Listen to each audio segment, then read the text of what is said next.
understanding your body is one thing, but you must take care of every aspect of your body. Recovery starts in the mind.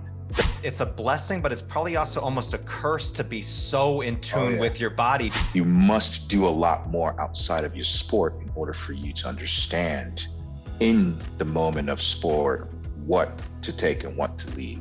If the mind doesn't accept it, the body won't. Hey, what's happening, guys? Welcome to the Strength Connection podcast. Thank you so much for joining me. I'm your host, Michael Kurkowski. Let's get right to it. So I am with Dr. Emeka Aludogbu. He's a doctor of chiropractic, certified strength and conditioning specialist, and he's the CEO of EnovAte SportsMed and Telemar. He's one of the most sought after recovery specialists working with the NFL and the Nigerian Olympic national organizations. So I was pumped to dive deep into the topic of recovery with him today. So the insights Dr. Emeka spoke about on the mental and physical connection when recovering from an injury is amazing, and he shares his experiences throughout this episode. The importance of starting in the mind when healing from an injury, as well as the importance for coaches to take care of themselves, are just a few deep topics that we covered. So with that, let's get into it. If you like this episode and want to show the podcast some love, please give it a rating and review wherever you listen, and don't forget to subscribe so you can catch all new episodes that are dropped every week. All right, thank you very much, guys. Now let's get on with the show. What's up, everybody? Welcome back to the podcast, Dr. Emeka. It's really nice to meet you. I appreciate you coming on. Thanks for taking the time. Appreciate you for having me, Michael. It's a pleasure, man. And looking forward to a brilliant conversation. We already started off real good. I know, seriously. It's like, I'm going to start just like hitting record as soon as I connect with people, because we just got into some of the really fun shit like before we even hit recording. So I said I was all set to talk about chiropractics, about recovery, but then you're telling me about your new business with hemp, and I was like, shit, let's just start with that right off. So, no doubt, Doc. I love connecting with people who are, just excited about trying new stuff, especially in this world of holistic approach of, strength and conditioning, but really the entrepreneurship side too. And I know you've got a lot of irons in the fire and you're making it all happen. So it's really exciting to connect with people like you. So again, I really appreciate you taking the time and just having a good time here. I appreciate you, man. I appreciate you. Go ahead. Yeah. Oh, no doubt. Yeah. So, to kick it off here, you've been in the world of strength and chiropractics and medicine. You worked with Olympians, NFL a lot. You're doing a lot of work with, other companies. To kind of kick this off, a little bit of a kind of origin story intro to you. I'm always curious, and I think it's important to know, like, how did all this get started? I know, you were in, your CSCS, you've been in the strength world, and then you've been a doctor of chiropractics with a lot. Like, how did this all get started for you? What inspired you about getting into this field? It's a long story, Mike. So we got a little time. Yeah. To be quite honest, man, when I originally first started, it was on just on the premises, just trying to understand health, right? Because I didn't come from a health conscious family. I'm a first generation Nigerian. I was born in Nigeria, and the demographics in the country doesn't really showcase as much as the genetics plays a role in, people saying a lot of Nigerians are genetically blessed. Yeah, there's one part of it, but the other part is like the food, right? The stress and just the environment that we've all been brought up in has made us resilient, but also really susceptible to a lot of different diseases in a lot of different areas, right? So when I first started, it was just on the premises of trying to understand myself, understand health, and understand how to help my family, really, because it was more about helping my family. When I watched my mom, my mom was young, when I was young, my mom, single mother, she would walk around with a Ziploc full of just, different medications, whether it was for high blood pressure, whether it was for cholesterol, whether it was for headaches, whether it was for muscle aches. So when I would see her walk around with these things, only for her to feel better, she would take these medications. And I thought to myself, well, fuck. Yeah. I don't want to live like that. But most importantly, are there any other options? Right. So I battled it in my own mind. So fast forward, I started training guys and I wanted to exercise. I was really big into exercising and I played sports too. I ran track, I played football. So sports was like my outlet, right? Sports was like my love. And I got into training. I was just doing training on the side. And I was always an active kid. And moving further into my adult years and figuring things out as to what it is that I wanted to do. You know, in the Nigerian culture, you're either a doctor, a lawyer, an architect, a pharmacist, or something business related. Okay. Like there are the category is very like, you know, those are your options. Here you go. Pick one and go. You don't have time to fail. You don't have a chance to fail, no doubt. Right? Mm-hmm. Yep. And being brought up in that, and my mother would always push, be a doctor. Dude, I fucking shied away from it for so long because the pressure and stigma behind it, I just didn't think that was something that was for me, although I did want to help people. So I had a natural gift of helping people and knowing how to help people. And so fast forward, of course, the thing that I didn't want to do or become, I became, right? And so from training people and training guys, I started to get more involved in health and nutrition. I started to get more involved in understanding food. I started to get more involved in understanding the body. And my undergrad was exercise science, clinical physiology with a minor in business, obviously, right? And as I got, more and more in depth to it, I was like, oh, wow. I played football. 2010, I was going pro. I tore my Achilles, right? My Achilles, I bust my Achilles. This was a week before I actually had a trial to go to the NFL because that was my dream. Yeah. And when that happened, it was the most shocking situations. I know, like a lot of the things that we talk about, and this is aside from obviously the journey, but when that moment happened, Michael, I had to figure out who am I and where am I going and what's next, right? Yeah. So I had a little come to Jesus moment, and I literally came to Jesus and I said, hey, one or two things is going to happen. Either I'm going to, because I was also in martial arts. I was like, I'm either going to get in a cage and I'm going to beat a lot of people up because I'm frustrated as hell, or I'm going to go back to school and figure things out, and you're going to help me with this. So I went back to school. That year I busted my Achilles. I went back to school, but even in that interim time of trying after my surgery, I had a PT at the University of Washington, and that's where I got my master's in. And the PT there honestly was the PT that pissed me off. I think I would say, to say the least, because at that time I was on my mother's insurance, and insurance was to the point where I couldn't be on it anymore because I had so many injuries, and the PT mishandled me. They very slow, didn't really take their time with me. Just doing a lot of basic shit, right? Yeah. And so insurance cut me short. The PT says, and this is only after 2 sessions, the PT says to me, hey, sorry, can't help you. And I'm begging the PT at this point. He's sending him emails. Hey, is there a way you can, literally, I just got out of my boot, like an Achilles surgery, and my foot doesn't even know how to move. Literally 2 weeks out of the boot. And here I am stuck.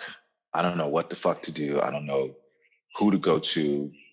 The PT's ignoring me, doesn't want anything to do with me. So at that point, I'm just like, Jesus, okay, well, I get on the computer to go, thank God for Google, and I start to research. I became my own best medicine. I became my own doctor. Took me a long fucking time, but nobody can tell me shit about how to rehab an Achilles. Yeah. Let me tell you that, Mike. Nobody can tell me anything because the return to play is typically about 9 to 12 months to a year. It took me 18 months, dude. Yeah. Just for me to be able to jump off of the stairs. Yeah. And it probably took me 2.5 years to 3 years to be able to dunk again.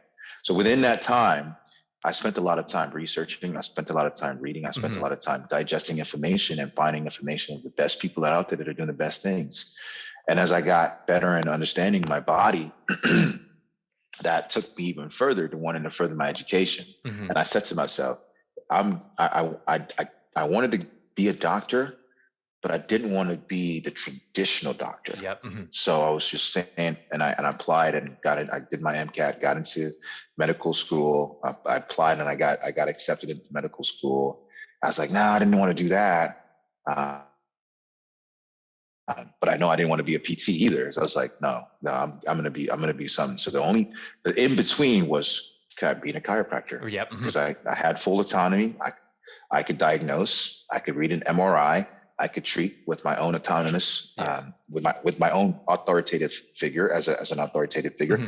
I could write prescriptions. I could do all those things. I just didn't have to have the surgery and do the surgery, but I wasn't anyone's bitch at the same time. Right. So, and that was what I decided. I said, okay, well, finished my master's in clinical nutrition, and in the same time. So the school I went to actually gave you once you finish, because it was very heavily based in you're as a certified strength and conditioning coach as well. So you can when you graduate, you also got your CSCS, because there was a course. Oh, cool. Okay. Oh, that's awesome. Oh, that's very nice. So the school actually offered that, right? So finished that, went and got my master's. Now I said, okay, now it's time to further it up and apply to get into chiropractic school. Didn't think I was going to get in. Just thought it was just literally like, let me just see if I can get in. And I got in, and I never looked back ever since, man. And all the guys I played with and played against, now I am their doctor and taking care of them. So that's so dope. That's like the full circle of how everything came about, man. Yeah, man. It's crazy with the ACL, because in a place I worked at for 10 years, we had a referral program with Ortho New York, and we worked with a lot of kids that are coming off ACL work. And I think a lot of people, you hear that a lot, like in the NFL, like guys tear their ACL, oh, they're back like next year. It's like, no, it's a really serious injury. Like it might take a long time, to build that up. So for every guy that comes back in the next year, there's probably another like 10 that it's completely life-changing in their career, right? They're done for. Yeah. I just had one of my athletes, actually he just tore his ACL, and he had surgery maybe about 2.5 weeks ago. And he didn't tell me, right? And so I noticed that he wasn't playing. So I texted him. I was like, yo, sends me a picture of his. So he's just to kind of your point. I asked him, say, hey, what happened? He's like, yeah, I tore my ACL meniscus. My first question was it contact or non-contact? And he says non-contact. And I said to myself, shit, okay, well, back to the drawing board, because now because the hardest ACL injuries to recover from is the non-contact versus the actual contact. Why? Yeah, I mean, if you think about it, it's like, if my body isn't trustworthy, right, for me to be able to splant and go, or for me to stick and stop, or for me to, jump up and then land okay, and I don't trust my body to do that, psychology becomes even more like,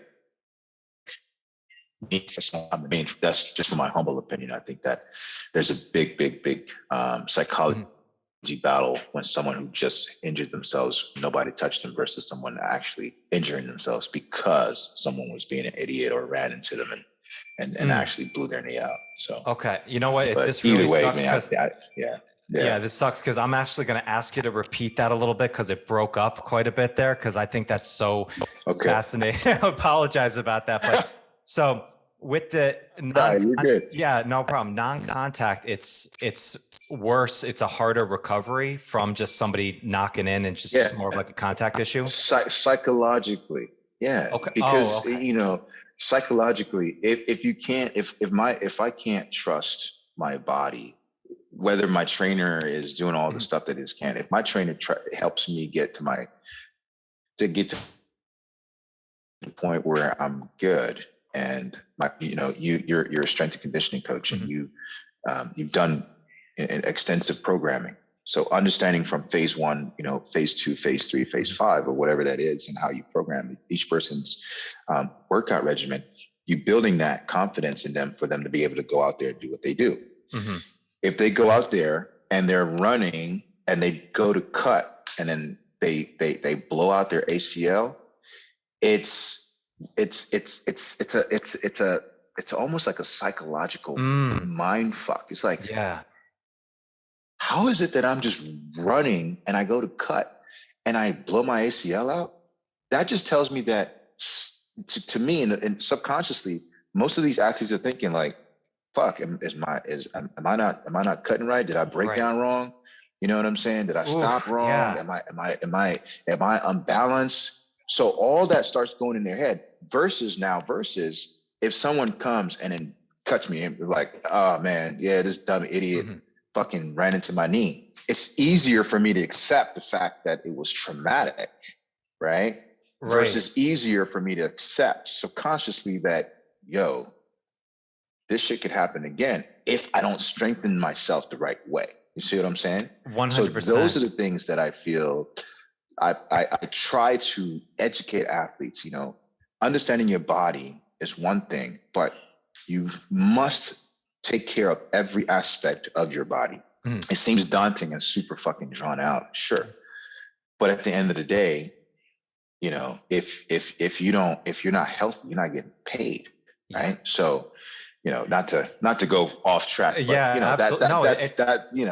It's such an interesting point. Like I'm a Giants fan, and this year we had Sterling Shepard who tore his ACL early in the year. And if you go back and look at how we did it, he was like half jogging after the play, and just all of a sudden it just went out. And in my head, I'm trying to break it down of like, how does that happen? Like, is it a movement issue? I'm like, if that's going through my head, watching it through the freaking boob tube. Yeah, imagine what this poor guy is thinking of, like in 2 seconds. That's crazy. And it's well, that's the interesting thing about recovery, right? Because oftentimes we think of it as just a physical recovery, but the mental side, I'm sure, is just as important to look at, especially with somebody who this is their life, this is their paycheck that they're trying to keep going over time. Like, is that something like, did you realize that it was like such a mental thing, like right off the bat, or was that something you kind of learned as you worked with a lot of people who were coming off these serious injuries? For me personally, I learned that right off the bat. I'm a very cerebral person and somewhat cynical in a sense, right? So to me, I already knew how I am, right? But I then started to learn the challenges that a lot of these guys were battling was a lot here. And then the thing is like you sometimes each athlete is different and each person is different. And my approach for each person is very, very unique to them. But the commonality is that the strength of the mind, right, of a lot of these professional or elite athletes, the strength of their mind is what's going to take them and separate them apart from everybody else. And that's from injury to a successful career, right? And how resilient they are as an athlete when it comes to these different areas of being disciplined and being very cognizant of what they're doing and what they're putting in their mouth in their recovery. So to me, recovery starts in the mind. It doesn't, it's you understanding the awareness, like, dude, I'm tired, right? And not having to push through, or that last rep. Fuck, man, I don't know if I push through this. I don't know if it's just to me, the recovery aspect starts in the mind. It's just understanding and knowing before you actually get into that phase of recovery. Because when you know, then you're able to channel those thoughts in those opportunistic times. Like if you look at Usain Bolt, or I take track athletes. I love track athletes because their nervous system is so heightened because everything is about time for them. So their reactivity, they have to be so in tune with how they're moving and how they're reacting to time. Likewise, when they're hurt, I mean, dude, it could be a fucking toenail that they clipped too deep and they feel that little tension. It will disturb their whole entire day because I get it. Yeah. Yeah. So, yeah. That's crazy. That's not, it's interesting with that. It's always interesting, like hearing about the elite level versus like the general population and stuff. And what you just mentioned there, Emeka, is like, it's almost like it's a blessing, but it's probably also almost a curse to be so in tune with your body, because if you're a cerebral person, or if you're like an overthinker, all of a sudden you're thinking about that big toe as you're on the blocks, and that could either that could either be like, oh, this is great, like I actually have a little bit more, or it could just kind of fuck you up in that thought process at the same time. So 100%. When you're 100%. Going into kind of recovery with an athlete, and it kind of starts in the mind, in your experience, do they kind of understand that a lot, like that it is in the mind, or are they more in the thought process right off the bat, like, no, I just need to get my body right and then I'll be good to go? Like, is that a battle at all? Yeah, it's a very good question, Michael. You get your outliers that understand that a lot of what they do, 90% of it, 80% of it, depending on the type of sport that they play, it's all in the mind. But then you get those other guys that are just in the moment, right? I just need to get this done. Give me the shot, stretch me out, loosen my glutes so I can go, right? So for me, I think that a lot of the athletes from what I've seen so far, and most of them don't even understand the power that they have, right? When I look at like the Steph Currys, when I look at the LeBron Jameses, even Kobe when he was with us, the Dwyane Wades, right? The thing that I've seen, or that I've constantly understood, is like they're obviously this pertains to more of they are on court. They have a different, if you just look at them, just look at their faces, look at their eyes, right? There's a different zone that they're in, right? And those guys get it, because that zone is really hard to tap into. And that's all mind, right? And they don't, and for those guys that live in the moment, when they shoot a shot or when they miss a pick, they're like, fuck, they're in that moment, they live in it. Well, the other guys, like the Steph Currys and all those guys I just mentioned, they don't even phase them. They shoot it, they miss, next, right? Because of how their mind actually, how they're able to cultivate their mind, and knowing they're not attached to that. And I think that that's also a level of awareness that, as you spoke of, that it's favorable in that scenario, right? Now, outside of how they take care of themselves and all that other stuff, I think that they are really good at that as well too, so that they don't have to battle those moments of doubt, those moments of insecurities, of those moments. I think that's where a lot of athletes miss it. It's like, you must do a lot more outside of your sport in order for you to understand in the moment of sport what to take and what to leave, right? Right. So yeah. That's how to like. That's interesting. It's I think everybody, even people who don't know basketball, know the Mamba mentality, of Kobe, but actually understanding that in practice when he was in a game, like I forget which game it was, but I think it was playoffs when he airballed like 5 shots in a row, and like Shaq went over to him and like put his arm around him, and he's like, dude, I'm fine. Like, in his mind, he don't even remember those shots. What are you doing? I'm just At going to the all. next shot. And it's such a cool thing to try and emulate and work with. But then for every Kobe that there's probably another 1,000 guys who are telling themselves that they suck, telling themselves that they're off. And this Yeah. is always the part of recovery work that I think is so interesting, because you can do all the physical stuff, right? You can do all the protocols that you need to, and you say like, oh, well, in 6 months, I'll be fine. And then if it's not at 6 months, then they're like, well, what's going on? Like, what's happening? Like, why am I not on the court yet again and stuff? And it can probably just mess with your Yeah. mind. So when you're working with them, like, is there certain things that you do to kind of tap into that mind work? Is it certain speech that you talk to them about, or is it stuff that you talk about beforehand or afterwards? Like, how do you approach that? There's no cut and dry, regimen that I have.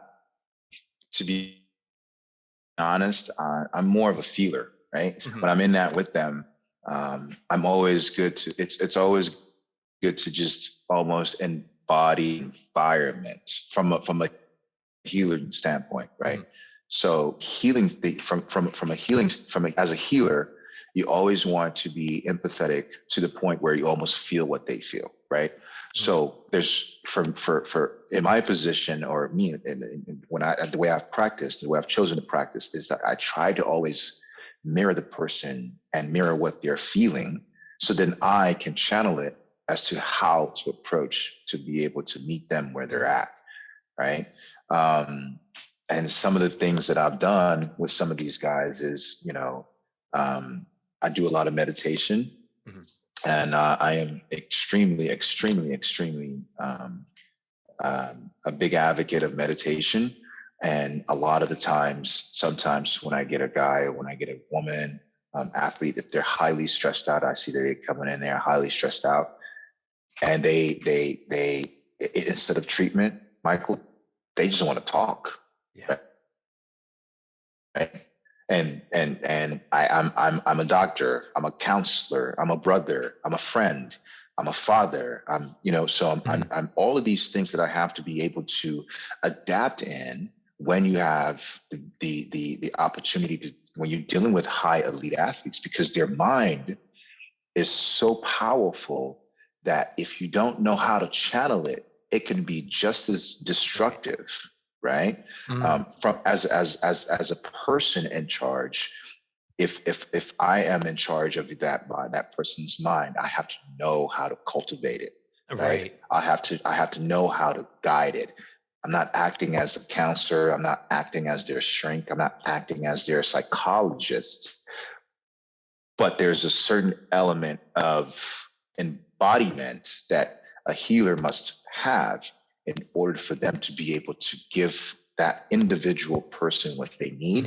And over the years, this kind of the talent that I've absorbed. So to go back to your question, meditation sometimes is one of those things. Talking sometimes is one of those things. If I know that the guy likes, sports, I'll throw on something on a television when they're there. And then before they get on the table, I had a little hoop in my office in my clinic, and I'll give them, a basketball, and I was like, all right, best out of 5. So we'll go at it. We'll go at it. Right. So I'm meeting them in what they are and who they are and what they like. Yeah. So because the biggest thing with recovery is, and even with healing, right? Because if the mind doesn't accept it, the body won't. Right? So you have to be in the position to have the mind to unlock. It's like a fucking key. It's like a fucking a maze that you have to figure out. Yeah. So and as a trainer, it's the same thing, right? So like you think about like, okay, somebody who can't do Bulgarian squats. Okay, so I have to modify it, right? You have to modify it because you have to get them to be able to be confident and strong enough to trust that that leg is strong enough to do that, to get to that point, right? So it's the same thing, right? You find where that person is, and then you meet them, and it's up to you to be creative as to how you're going to be able to unlock them to trust in you Yeah. so that everything else makes that easier. Well, I think that word you just said at the end is just the perfect point to bring everything together is trust, is finding that trust. And, it's interesting. And I know you've worked with elite athletes, you work with, professionals, but also general population. And it's always, I think oftentimes we think that these people who are in these high level physical performances are so different than the average person that's walking around. When in reality, like I remember this was a story I remember is I worked with a guy who was CEO of a very big company, and he had chronic back pain, and realized that he had so many kind of yes men around him all the time, where anything that he said was super funny. Everybody laughed at all his jokes. Everybody nobody challenged him to kind of what he needed. So right off the bat, like he came in like, this is what I need. Like I have back pain. We just need to work on this. And it took a while to kind of get that trust. So he kind of let his guard down. And then I remember like one time we actually just spent like a half hour afterwards, just chatting. He was telling me about what was going on. And you could actually see the emotions drop off the shoulders and then just went back. It's incredible. And then all of a sudden, like, we were getting our training in and we were working together, but it was more like we were kind of chatting the whole time. We weren't pushing the weights too much. And all of a sudden his back started to feel better. And realized it's crazy. Like, but it's like, it's the mind, like, he came in with this thought of like, well, like I'm such a type A guy, like I'm just going to tell you what to do. And if I didn't challenge him at some point to like let his guard down and be like, look, like we're not making progress here. Like we need to go about it in a different approach. And it would have just been the same thing over and over again. And I think it's probably, it's similar in someone who's a high level athlete or a top level performer. It's like, they need to sometimes just be in that environment where they can drop their guard a little bit and just 100% let the mind open up. And it seems like it's kind of similar things in your practice. Absolutely. It's like, like you touched on really, really a lot of good points, because it's like, to me, like recovery, I go back to saying the same thing I said earlier. Like if the mind is blocked, so is the body's ability to heal, right? Because if you're holding a lot of weight, a lot of tension in the mind, the body's too busy trying to figure out like, well, shit, how do we start releasing all these goodnesses that we need in order for us to really clear out the rest of this issue, right? Like there are so many people that have these that are in this perpetual cycle, that have these pain mechanisms because of, and for the lack of better words, this may or may not be tied to recovery, but if you holding on to something in your mind that was traumatic or that made you feel some type of way, and then you go on to train, when you finish training, if that heaviness is still on your mind, you cannot heal. You cannot heal. You cannot recover.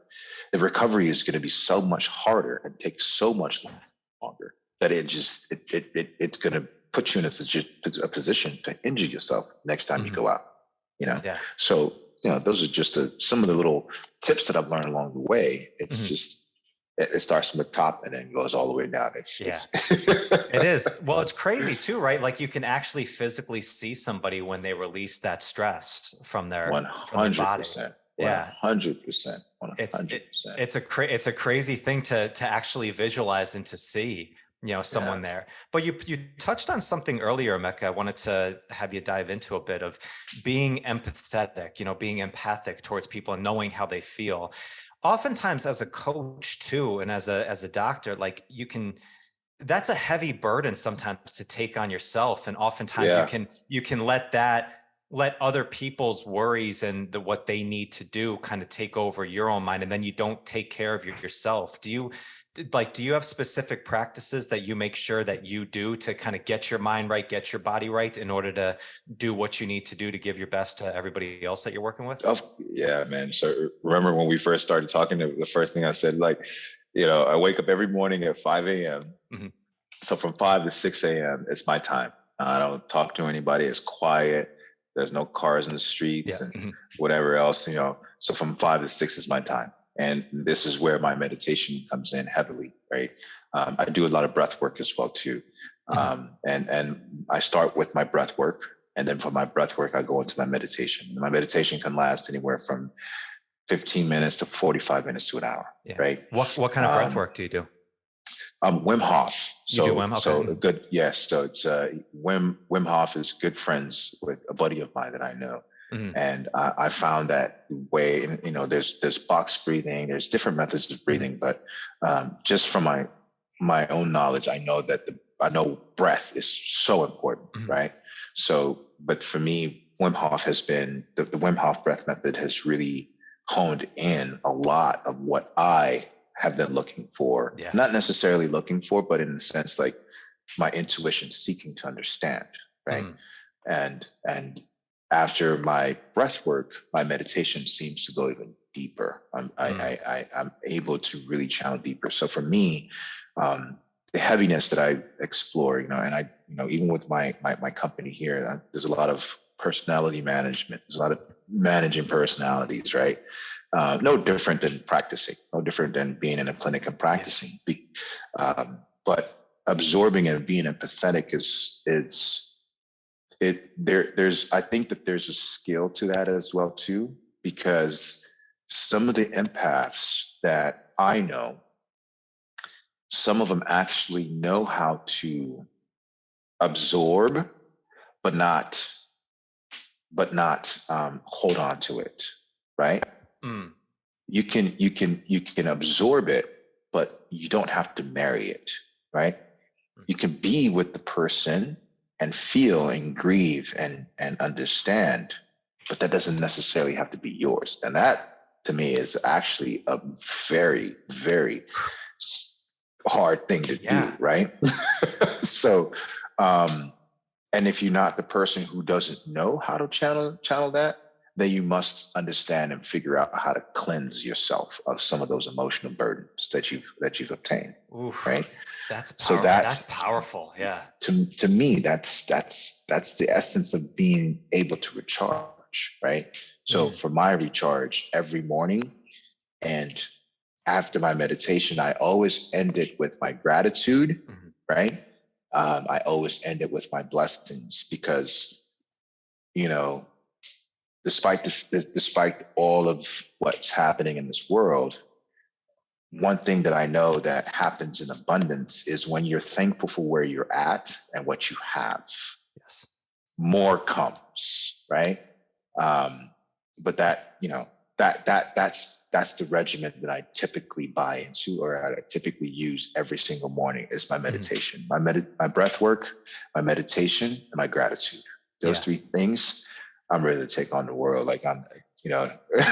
No, dude, I'm in such kinship with you on that. I totally understand it. It's what you said there about not holding on to emotion. I think that's so powerful because, like, if you, especially for coaches that are in there, like it's very easy to, people will open up to you. You know, I've had people who, like, you meet like the first time and they'll just start pouring all their stuff onto you because they've got so much shit, and it's very easy to take that with you. And if you don't know, I hate the word compartmentalize, but if you don't take care of yourself and like get yourself in that right mindset, then you're just filling up with so much other stuff from people. And it's at first like, that could be really challenging, you know, to feel. It's kind of like getting in a relationship. Like if you love somebody, you love your partner, like, you need to, you take on their worries and their burdens as well, but you also need to know how to take care of yourself first and be the best partner. And how many people do you know, right? Like if their girlfriend is in a bad mood, they're in a bad mood, or vice versa. So it's like, you need to learn how to compartmentalize that. I think that's such a powerful thing to have that practice, not just for your own personal health, but know how to take care of yourself so you can go back into the trenches and work with the 100%. People again the next day. The you know, the saying is like, I hear happy wife, happy life, just the context of like the girlfriend and or social partner, or whoever it is, happy wife, happy life. I say, how about happy life, happy wife? And that's your life, my life, right? And maybe she's happy. If you're internally happy, you make yourself happy. If she's internally happy and makes herself happy, by all means, she's going to be happy. Mm. It's just the mathematical equation. It's just, I don't think that just because she's not happy, everybody has to be miserable. No, Right. it starts inside. So Yeah, man, well, it's interesting. I'm sure too, like with some of the athletes that you work with in there too, like probably the burdens of other people that they have, like as well as like if they're taking care of their family, they're taking care of like their friend, they built a relationship where they're responsible for other people. Now all of a sudden they're injured. Like, yeah, you better start with that mind to get that, down. Otherwise it's never going to work. oh yeah, dude. I mean, I can count on both of my hands and both of my toes of how many guys that I know that literally live to take care of not just their family, take care of their friends, right? And they become, and when the money runs out, or they don't do well with their money, or something happens with their body, God forbid, something it's detrimental.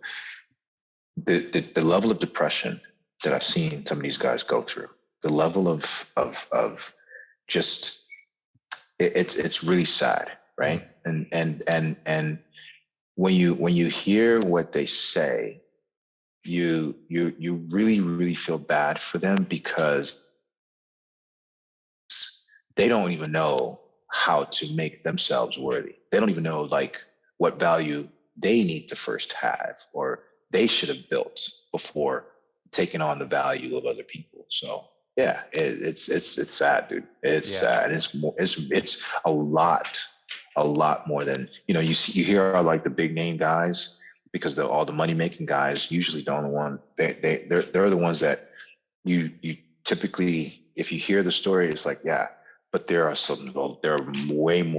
lot more smaller name guys, smaller level guys that have that problem, like way worse. Yeah.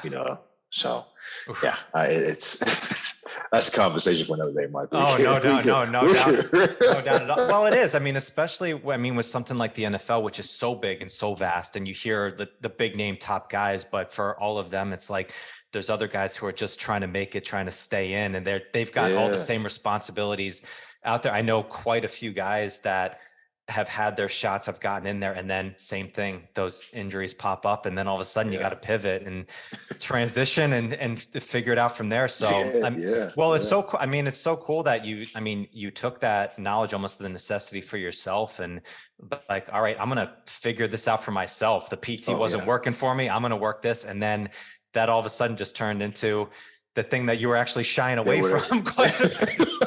You never know how God works with this stuff, It's so crazy, dude. It's like I always say, God, you got a hell of a sense of humor, man. No doubt, man. Yeah. Well, you got a lot of stuff going on. You're just a big time entrepreneur in a lot of different ways. Did you always kind of have an entrepreneurial spirit? Like you were always kind of looking for other avenues and kind of different challenges to kind of go into new ventures? Yeah. I've always been a leader.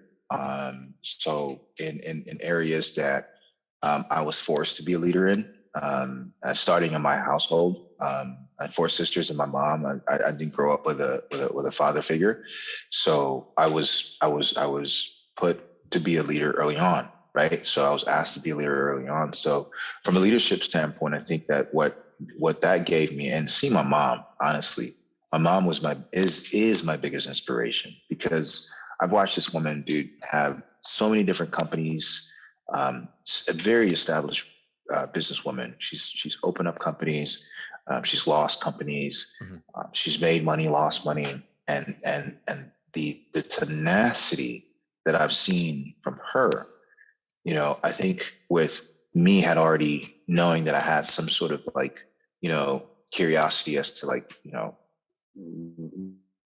what I could create and what I would do. That entrepreneur had always been in me, but seeing my mom, dude, it's like, well, if she can do it, what the fuck? That's awesome. What am I doing? So it's like, yeah, I've seen her. I think I've seen her open 6 different companies, 3 which were successful. And internally, there's like a little subconscious little minion that's always in my head, like, you Your mom did 6. What are you gonna do? You know? No competition at all, right? No competition. Oh, that's great, man. That's awesome. Well, I mean, that's incredible. You know, just seeing that growing up there and seeing, like you said, that word tenacity. That's one of my favorite words. Is like, you know, because nobody knows how this stuff works. You know, it's like you just get in there and you just figure it out and you work it out. And I mean, you've done these awesome things, so that's so cool. Yeah, man. It's never ending, man. That's for sure. You know. Yeah. No doubt. So, well, Doc, this has been awesome, man. It's really great connecting with you. I appreciate all the work you're doing. I think this is so great. So I really appreciate you talking to me today and jumping on the show. Man, of course, Michael, it's been a pleasure, man. It's been a pleasure. So much I want to share. 45 minutes is just, it doesn't seem like it's enough, but it goes quick. Yeah. Well, no doubt. I'd love to have you back. We'll do a part 2 on this one. I think this is great. So absolutely. If people want to check out kind of what you're doing, like all the work that you're doing, what's the best place that people can go out and reach you?